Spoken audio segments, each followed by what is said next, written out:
to talk about the ROI of social media and how do we measure this and what should we look at and what factors play a role in the ROI of social media. And that's kind of one of the reasons why we started this group, was to get businesses together, to share ideas, to kind of have a conversation about what everybody's doing in these mediums that are changing and changing and changing. And I still run into people all the time that feel like, oh, social media is just for my 12-year-old kid. And I think it's fascinating that there's 700 million people on Facebook and there's businesses ignoring this sort of phenomenon that's occurring. You know, Twitter launched 4 or 5 years ago, didn't exist. Now 200 million people are doing over 200 million tweets a day. And so you've got to be a part of that and what's going on with those things. In our last meeting, we talked about selecting the right social media for your business. This meeting, we're going to talk about how do you track how much time to spend on this and how much effort to spend on this and how to utilize these tools to the best means. So what a lot of times we do is talk about the influences that social media is having out there in the world and how it's changing what's going on and how the conversation's changing. And you know, as I'm coming to these things, I'm seeing a tablet with a keyboard and an iPad, right? You get confused with all these I things. And so I think everybody's changing the way they're consuming information and how we go about doing those things. I might pick on a few people. Who in here would say that they text?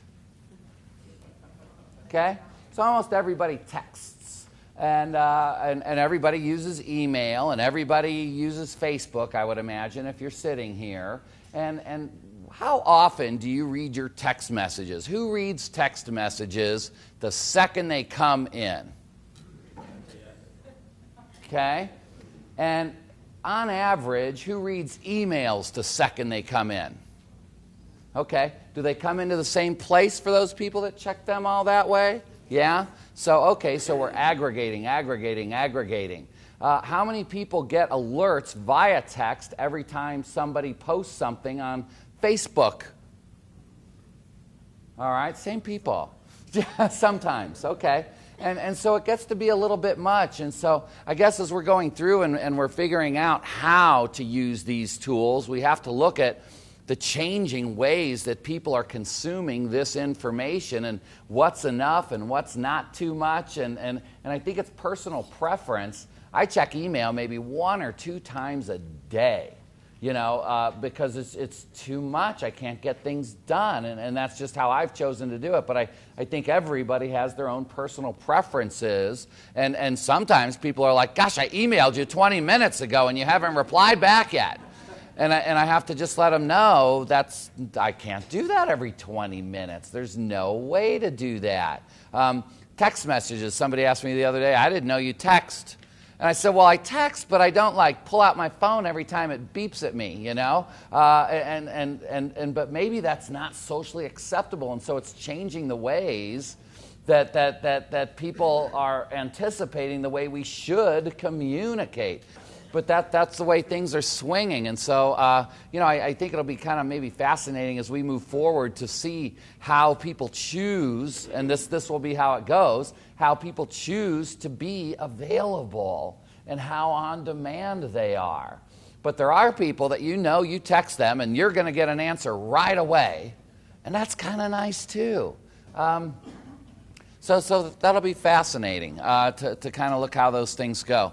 Today we've got a great conversation, I hope, I hope the conversation is going to be great for everybody, about ROI. And who can tell me what ROI means? Return on investment. And so I think we ought to break that out, right? Return and investment. When we're participating in social media, what are some of the investments that we make? Time. A lot of time, right? When we're measuring returns, I think it's going to head into money too. I just met with a Fortune 1000 company this past week, and they cannot get done the things that they need to get done in order to facilitate transactions and track the return on the things that they're doing. And so I think when we look at ROI, I think it's easy to say, yeah, I feel like I'm doing a good job. And that's how I'm tracking my ROI. And that's really kind of not tracking your ROI. You know, that's kind of just being there and doing these things and not necessarily tracking it a whole lot. So what I did is on your handouts, I reiterated the definition of social media that we talked about last time, and it's the use of web-based mobile technologies to turn communications into interactive dialogue. So me posting, and nobody doing anything with that information is not social media marketing. That is you saying stuff to people. If there is no interaction, by definition, we're not doing social media marketing very well if there's no drive. And so, I ate spaghetti tonight. I did my social media.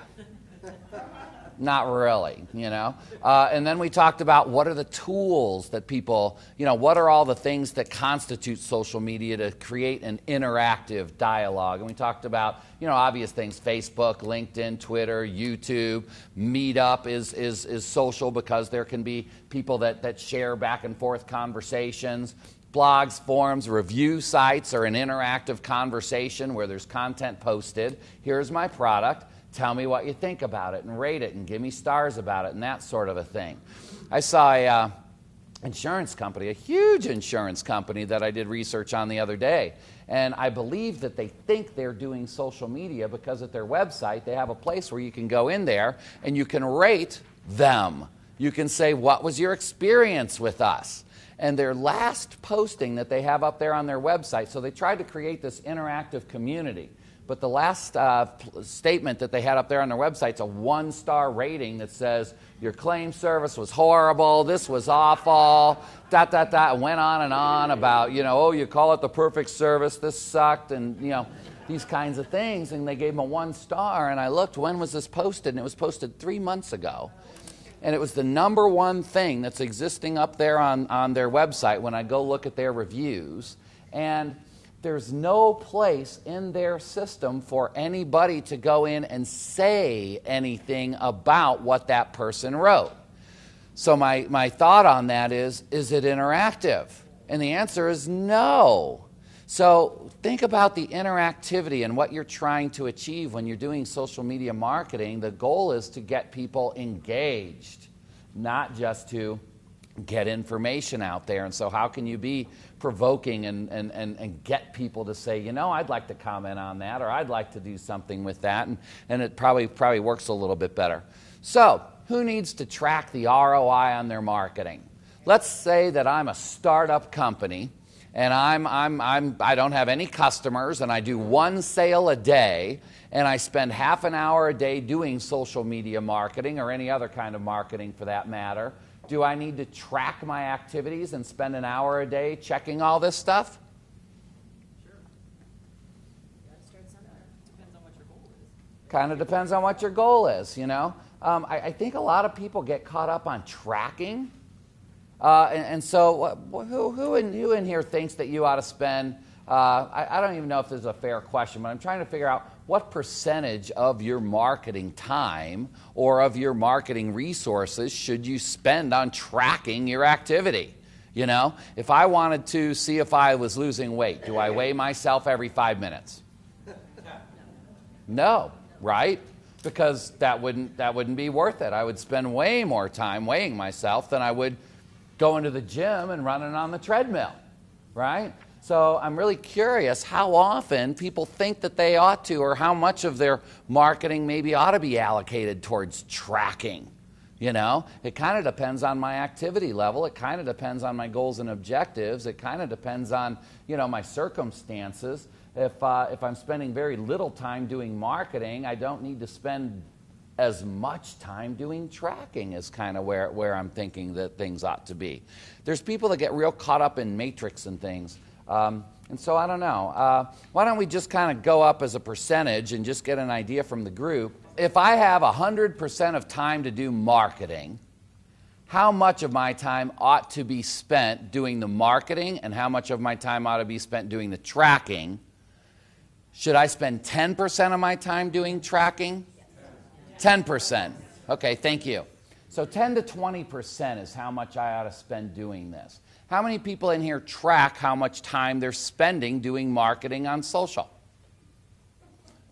Could tell me, hey, I spent 5.7 hours this week doing social media marketing per se. So 3 or 4 of us.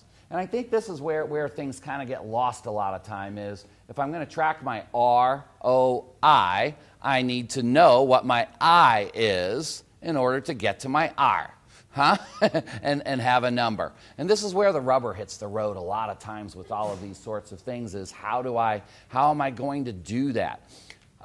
Let's talk about ways that people track their return on their investment. So, number one, if I'm going to track my ROI from social media efforts, I need to track my investment of time into doing these things. Then on top of that, I need to track my investment in tools to be able to track my number of website visits, my number of form submissions, my number of telephone calls, my number of sales resulting in those telephone calls, my number of dollars earned from those sales, my average lifetime value of a customer versus my acquisition cost. And so here I've listed out some of the basic criteria that people often use. And I want to say this, the company I was with earlier this week, they do 2.5 plus billion in sales. They don't know how many leads they get a month, right? And so I guess what I want to do in this conversation is start maybe getting some people in some habits of trying to figure out, am I looking at this or aren't I looking at it? And I don't care if it's in an Excel sheet. I don't care if it's written in a Word document or something, but I do think that you need to spend 10 to 20% of your time tracking these sorts of things. So let's throw this out. Show of hands, how many people in the room can track how many visits they've had to their website solely attributable to social media activity? And how do you do that? I do that based off of both Facebook and Twitter. So I can track who is liking me or friending me or whatever on Facebook and then directly attributed that to what sales are made and who bought. So you can do the sales, but you can't do the site visits. Okay, very good. So yeah, so you can say, are my likes on Facebook purchasing my products, right? Yes, sir. Peter, how do you do that? If you use unique URL shorteners to identify your Facebook and Twitter and other social content, then you can track who's clicking on that content and going to your website. So does everybody get that? As I'm posting on Facebook, as I'm posting things on Twitter, etc., when I link to my website, I can, through some advanced tools, well, maybe slightly advanced tools, is that what you use, tracking? I use Bitly a lot. Bitly, okay, so not too advanced tools. Not terribly, no. Yeah, so through Bitly, you can go create a linking URL and be able to look and say, you know what, as I was doing social media, this number of people came to my website and be able to get some, yeah. Good example, we tried to find a commercial banker. We've since found them, but we were having trouble locating a good candidate, so we tried some social channels and used a specific link for that. And I had 14 links or 14 clicks in the first day. And you knew from Facebook? That link, yeah. From Twitter and Facebook. Okay, Yeah. So this is wonderful. Does it take a few more minutes to go create that URL? Yeah, you know?